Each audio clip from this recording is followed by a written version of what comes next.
Friends, ఎప్పుడైనా ఎవరైనా మీతో అసభ్యంగా ప్రవర్తించినప్పుడు లేదా మిమ్మల్ని ఎగతాళి చేసినప్పుడు ఇప్పుడు ఏం సమాధానం చెప్పాలి అని మీరు ఆలోచిస్తూ ఉండిపోయారా? ఆ క్షణాన్ని ఎదుర్కోవడం కష్టంగా అనిపిస్తుంది కదా? మీక్కూడా శత్రువులు ఉన్నారా? జనం మిమ్మల్ని కిందకు లాగాలని ప్రయత్నిస్తున్నారా? ఈరోజు నేను మీకు 12 విషయాలు చెప్పబోతున్నాను. ఇవి మీరు పోరాడకుండానే గెలవడం ఎలాగో నేర్పిస్తాయి. పెద్ద పెద్ద నాయకులు మరియు విజయవంతమైన వ్యక్తులు ఉపయోగించే రహస్యాలు ఇవే. ఈ వీడియోను చివరి వరకు చూడండి, ఎందుకంటే చివరి పాయింట్ మీ ఆలోచన విధానాన్నే మార్చేస్తుంది. So friends, welcome back to my channel. ఒకవేళ మీరింకా మా ఛానల్ని సబ్స్క్రైబ్ చేసుకోపోతే వెంటనే సబ్స్క్రైబ్ చేయండి. తద్వారా మీరు ఇలాంటి మరిన్ని లోతైన ఆలోచనలను పొందవచ్చు. రూల్ నెంబర్ 1, మీ మెదడును కత్తి కంటే పదునుగా మార్చుకోండి. ఎందుకంటే ఎవరి ఆలోచనైతే వేగంగా ఉంటుందో వారిని ఎవ్వరూ ఓడించలేరు. ప్రజలు తరచుగా శారీరక బలాన్ని పెంచుకోవాలని చూస్తారు, కానీ అసలైన శక్తి మెదడులో ఉంటుంది, కేవలం శరీరంలో కాదు. మీ ఆలోచన పదునుగా ఉంటే మీరు ఏ పోరాటం లేకుండానే విజయం సాధించవచ్చు. ఆలోచించండి, ఎవరైనా మిమ్మల్ని వాదించడానికి వచ్చినప్పుడు మీరు కోపం తెచ్చుకోకుండా తెలివిగా సమాధానమిస్తే అసలు విజయం ఎవరిది? కోపంలో ఉన్న వ్యక్తి తన ఆలోచనా శక్తిని కోల్పోతాడు, కాని శాంతంగా ఉండి చతురతతో ఆలోచించేవాడే గెలుపుబాటను వెతుకుతాడు. ఈ నియమానికి చరిత్రే పెద్ద సాక్షిగా ఉంటుంది. ఎందుకంటే మన చరిత్రలో ఎంతోమంది గొప్ప యోధులు కేవలం కత్తితోనే కాదు, తమ ఆలోచనలతో కూడా పోరాడేవారు. మీ వ్యూహం సరిగ్గా ఉన్నప్పుడు మిమ్మల్ని ఎవ్వరూ ఓడించలేరు. మీ ఆలోచనను పదును పెట్టడానికి ఉత్తమ మార్గం పుస్తకాలు చదవడం.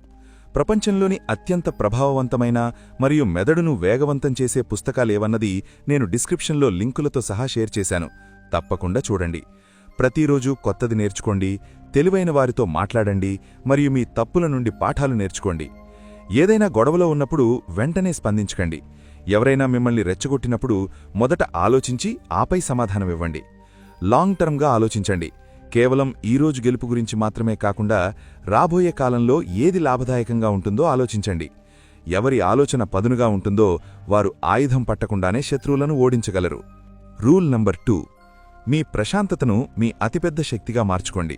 ఎందుకంటే ప్రశాంతంగా ఉండే వ్యక్తిని ఎవ్వరూ ఓడించలేరు. ఎందుకంటే అతను ప్రతి అడుగు ఆలోచించి వేస్తాడు. గట్టిగా అరిచేవారే గెలుస్తారని జనం తరచుగా అనుకుంటారు, కానీ నిజమైన విజయం ఆ వ్యక్తిదే, ఎవరైతే శాంతంగా ఉంటూ సరైన సమయంలో సరైన అడుగు వేస్తారో. మీరు చిన్న చిన్న విషయాలకే కోప్పడితే జనం మీ భావోద్వేగాలను వాడుకుంటారు మరియు మిమ్మల్ని బలహీనంగా భావిస్తారు. కానీ మీరు ప్రశాంతంగా మరియు తెలివిగా ఆలోచించే వ్యక్తిగా మారినప్పుడు మీ ప్రతి చర్యలో ఒక విభిన్నమైన శక్తి ఉంటుంది. ఆలోచించండి, ఎవరైనా మిమ్మల్ని కోపగింపచేయడానికి ప్రయత్నించినప్పుడు మీరు కేవలం నవ్వుతూ మౌనంగా వెళ్ళిపోతే విజయం ఎవరిది? మీదే. ఎందుకంటే కోపంలో ఉన్న వ్యక్తి తన శక్తిని కోల్పోయాడు, ప్రశాంతతను కాపాడుకున్న వ్యక్తి తన శక్తిని దాచుకున్నాడు. ప్రశాంతత అంటే భయం కాదు, అది తెలివిగా మీ శక్తిని సరైన విధంగా వాడ్డాం. ఎవరికీ హాని చేయకుండా కేవలం మీ ఆలోచన మరియు నిర్ణయాలతో మీరు గెలవగలిగితే అదే అతిపెద్ద శక్తి. ప్రపంచం శాంతంగా ఉంటూ బలంగా ఉండేవారి మాటలే వింటుంది. కాబట్టి వచ్చేసారి ఎవరైనా మిమ్మల్ని రెచ్చగొట్టాలని చూస్తే అరవకండి, కేవలం నవ్వి ఆలోచించండి. రూల్ నంబర్ 3, మాటలతో దాడి చేయండి, చేతలతో కాదు.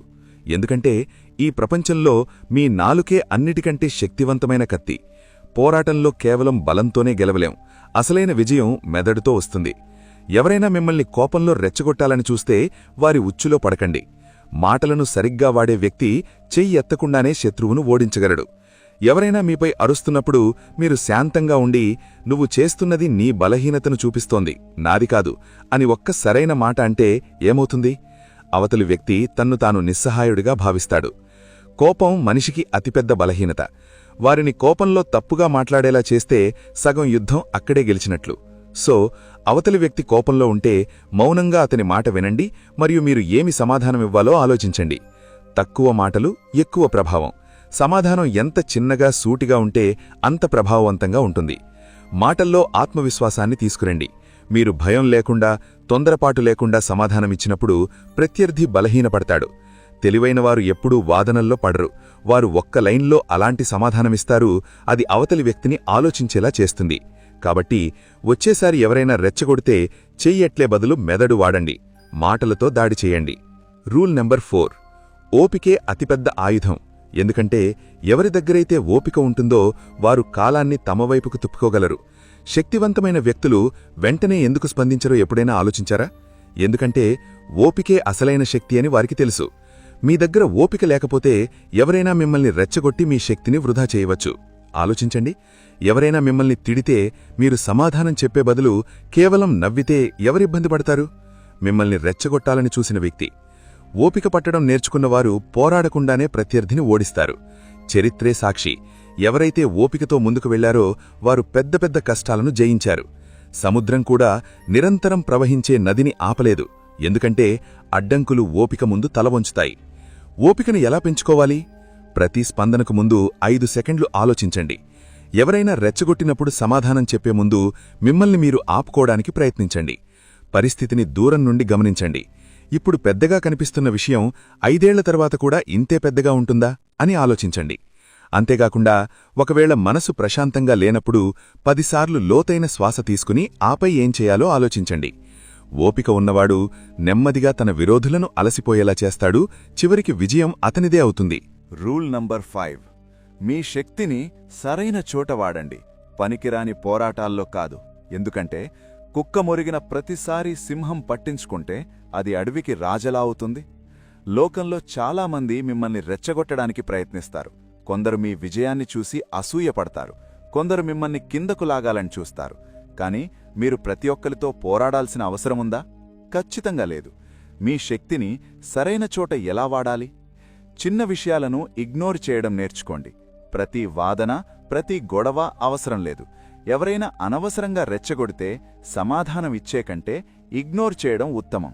మీ లక్ష్యంపై దృష్టి పెట్టండి. ఈ పోరాటం మిమ్మల్ని మీ కలలకు దగ్గర చేస్తుందా అని ఆలోచించండి. లేకపోతే దాన్ని వదిలేసి ముందుకు సాగండి. మిమ్మల్ని కిందకు లాగేవారికి దూరంగా ఉండండి. కొందరు కేవలం మీ సమయాన్ని, శక్తిని వృధా చేయడానికి రెచ్చగొడతారు. అలాంటి వారిని మీ జీవితం నుండి తీసేయండి. మిమ్మల్ని మీరు నిరూపించుకోవడానికి పోరాడకండి, మీ పనితో చూపించండి. మీరు విజయవంతమైనప్పుడు ఈరోజు మిమ్మల్ని తక్కువ చేసిన వారే రేపు మిమ్మల్ని పొగుడుతారు. గుర్తుంచుకోండి, తెలివైనవాడు తన బలాన్ని, సమయాన్ని ఎక్కడైతే అసలైన విజయం లభిస్తుందో అక్కడే వాడతాడు. సో నెక్స్ట్ టైం ఏదైనా గొడవలోకి వెళ్ళి ముందు మిమ్మల్ని మీరడగండి, ఇది నిజంగా అవసరమా? సమాధానం కాదు అయితే ముందుకు సాగండి. Rule number 6. మీ మౌనాన్ని అతిపెద్ద ఆయుధంగా మార్చుకోండి. ఎందుకంటే లోతైన నీడు ఎప్పుడూ కూడా శబ్దం చేయదు. ప్రపంచంలో అత్యంత ప్రమాదకరమైన ఆయుధం కత్తి లేదా తుపాకీ కాదు, మౌనం. మీరు ప్రతి మాటకు సమాధానం ఇవ్వనప్పుడు, ప్రతి వాదనలో చిక్కుకోనప్పుడు అవతలి వ్యక్తికి తన మాటలు మీపై ప్రభావం చూపడం లేదని అర్థమవుతుంది. ఇక్కడే అసలైన ఆట మొదలవుతుంది. మౌనాన్ని మీ శక్తిగా ఎలా మార్చుకోవాలి? ప్రతి మాటకు సమాధానం ఇవ్వడం అవసరం లేదు. మిమ్మల్ని కోపగించడానికి, తక్కువ చేయడానికి జనం ఎన్నో అంటారు. కాని మీరు శాంతంగా ఉంటే ఎందుకు స్పందించడం లేదు అని వారే అయోమయంలో పడతారు. మీరు తక్కువ మాట్లాడినప్పుడు మీ ఆలోచనా శక్తి పెరుగుతుంది, మీ అబ్జర్వేషన్ పవర్ పెరుగుతుంది.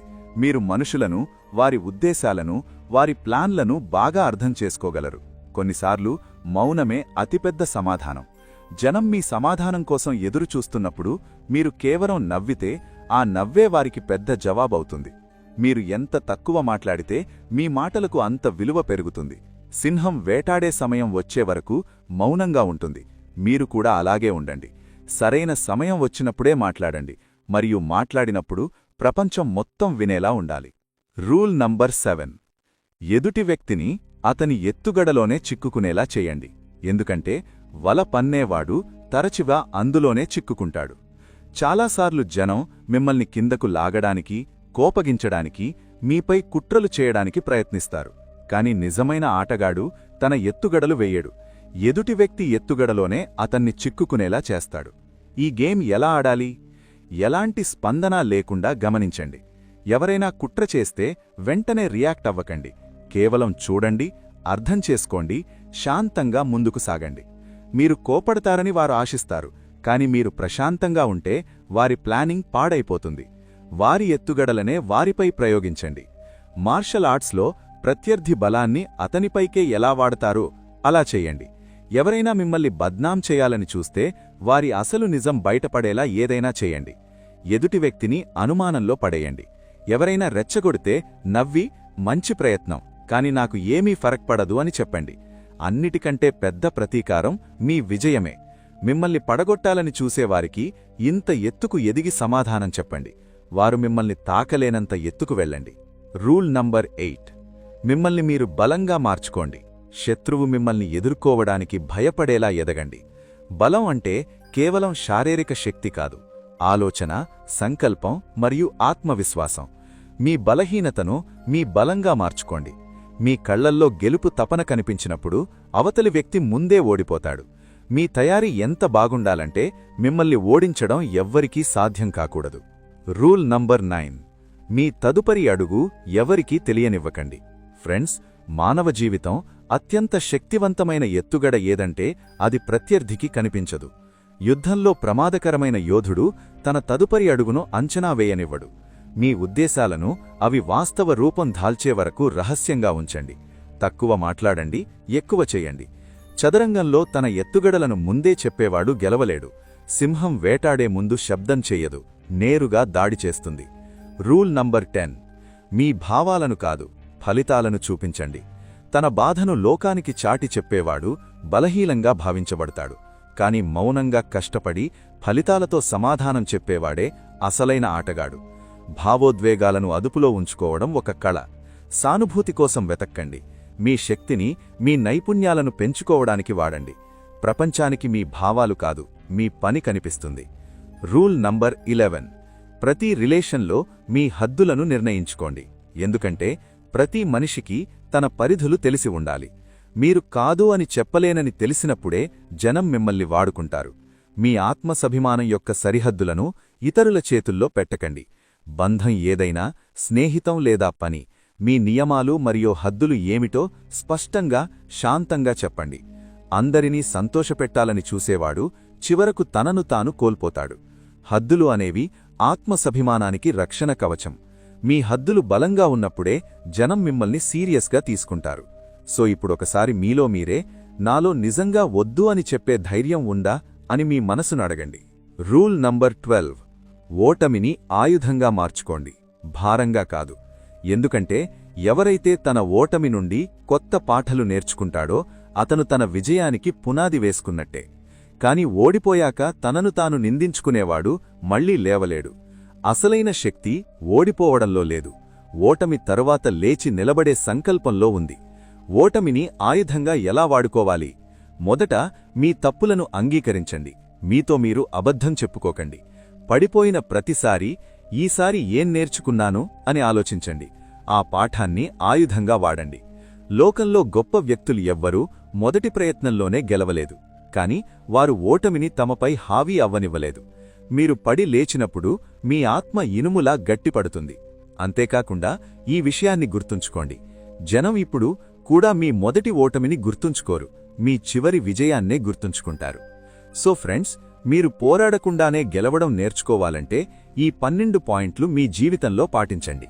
ఇప్పుడు కామెంట్స్లో చెప్పండి, మీకు ఏ పాయింట్ అన్నిటికంటే బలంగా అనిపించింది. ఈ వీడియో నచ్చితే లైక్ చేయండి మరియు ఛానల్ని సబ్స్క్రైబ్ చేయడం మర్చిపోకండి. ధన్యవాదాలు ఫ్రెండ్స్.